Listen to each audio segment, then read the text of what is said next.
আজকে আমরা কথা বলবো ফ্লাস্ক রিডিরেক্ট নিয়ে। তো প্রথমেই কথা হতে পারে আসলে রিডিরেক্টটা কি। তো বেসিক্যালি আমরা কখনো কখনো ওয়েবসাইটে গিয়ে লগ ইন বাটন অথবা কোনো অ্যাকশন বাটন, কিছু স্পেসিফিক বাটনে ক্লিক করার ফলে আমার ইউআরএল চেঞ্জ হয়ে যায়। অর্থাৎ ওই বাটনে ক্লিক করলে অটোমেটিক্যালি এক ওয়েব পেজ থেকে আরেক ওয়েব পেজে আমি ল্যান্ড করি। তো এই যে একটা স্পেসিফিক অ্যাকশনের পর এক ওয়েব পেজ থেকে আরেক ওয়েব পেজে ল্যান্ড করা, এই জিনিসটাই আসলে রিডিরেক্ট হিসেবে পরিচিত। সো রিডিরেক্টের আসলে ইউজ কেস গুলো কোনগুলো, এবং ফ্লাস্কের রিডিরেক্ট ফাংশনটা এই ফাংশনালিটি আমাকে দেয়। তো আমরা যদি ইউজ কেস নিয়ে একটু কথা বলি, প্রথমত আমরা বলি যে ফর এক্সাম্পল আমার ওয়েবসাইটে আগে লগ ইনের যে পেজটা ছিল সেটার নাম ছিল সে এরকম যে ওর লগ ইন, কথার কথা। সো এখন কোনোভাবে আমি সেটা হচ্ছে জাস্ট লগ ইনে ট্রান্সফার করেছি। এখন যে পুরানা ইউজার, সে তো জানে যে ওর লগ ইনটাই হচ্ছে আমার লগ ইন বাটন বা লগ ইন ইউআরএল। সো এই ইউআরএল এ এসে সে যদি তার ইনফরমেশন গুলা দেয়, তাকে আমি কি করব, অটোমেটিক্যালি লগ ইন পেজে নিয়ে যাব। সো এই যে তাকে ইউজারকে কোনো হ্যাসেল না দিয়ে অটোমেটিক্যালি অন্য পেজে নিয়ে যাচ্ছি, আমি আপডেটেড পেজে নিয়ে যাচ্ছি, এটাকে বলা হয় navigating users two updated URLs. আরেকটা ব্যাপার কি, প্রিভেন্টিং ফ্রম রিসাবমিশন।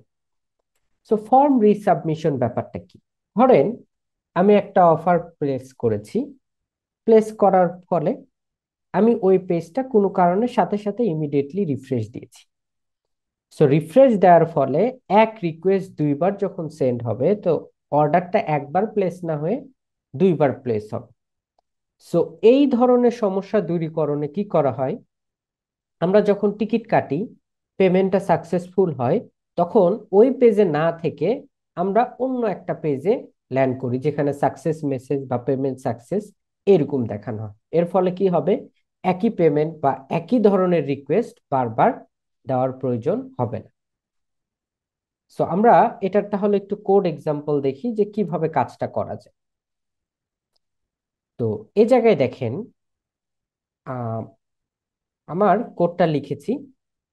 সো আমার একটা লগ ইন পেজ আছে, সেখানে ইউজার নেম যদি অ্যাডমিন হয়, যেটা আগের ভিডিওতেও আমরা কাজ করেছি। তো সঠিক ইউজার নেম দিলে তাকে আমি কি করব, ড্যাশবোর্ড নামক একটা পেজে রিডিরেক্ট করব। তো ড্যাশবোর্ড নামক একটা পেজ আছে যেখানে একটা মেসেজ দেখাবে যে ওয়েলকাম টু ড্যাশবোর্ড।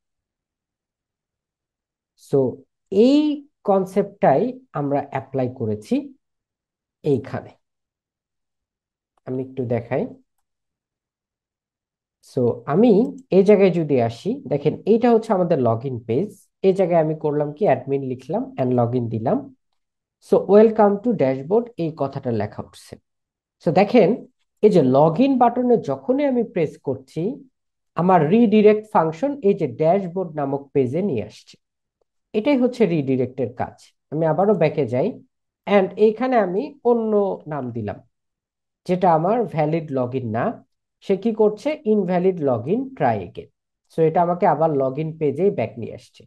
সো আমি যদি কোড ব্লকটা একটু দেখি যে আমাদের কোডে কোথায় কি করেছি, দেখেন এই জায়গায় কিন্তু একটা ইফ কন্ডিশন দেয়া আছে যে যদি আমার কন্ডিশনটা ট্রু হয় তাহলে আমি রিডিরেক্ট করব, আর যদি ফলস হয় তখন ওই পেজেই থাকবো আমি, শুধু একটা মেসেজ দেখাবো যে invalid log in try again.